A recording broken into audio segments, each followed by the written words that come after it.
2024 লোকসভা নির্বাচনে বিজেপি আর তৃণমূলের ব্যবধান 44 লক্ষের। এর মধ্যে 22 লক্ষ ভোট তৃণমূল থেকে বিজেপিতে এলে দু দলের ভোট সমান হয়ে যাবে। তার মানে ম্যাচটাই। তারপর কি হবে? ওই সুপার ওভারে কি বিজেপি জিতে যাবে? এবার সুপার ওভারটা কি এক্ষেত্রে ওই এসআইআর নাকি হরিয়ানা মডেল? হরিয়ানায় কী হয়েছিল মনে আছে আপনাদের? বিজেপি আর কংগ্রেসের ভোট ব্যবধান 1%-ও কম, অথচ বেশ কয়েকটা আসনে বেশি জিতে সরকার গড়ে ফেলেছে বিজেপি।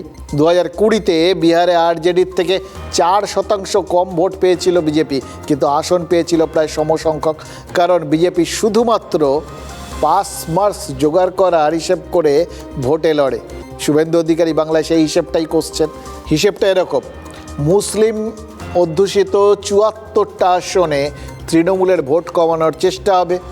বাকি 220টা হিন্দু সংখ্যাগরিষ্ঠ আসনে বিজেপি পাস মার্কস জোগাড় করতে পারলেই স্কোরবোর্ডটা অন্যরকম দেখাবে। বিজেপি ওই 220টা আসনে লড়াই করে মোটামুটি টার্গেট রেখেছে 153টা জেতার। এটাই তো ব্যাপার। এবার কাজটা কিন্তু আবার উল্টো দিক থেকে দেখুন। 294টার মধ্য থেকে 147-48টা জেতা যতটা কঠিন, 220টার মধ্যে 153টা জেতা আরও একটু বেশি কঠিন।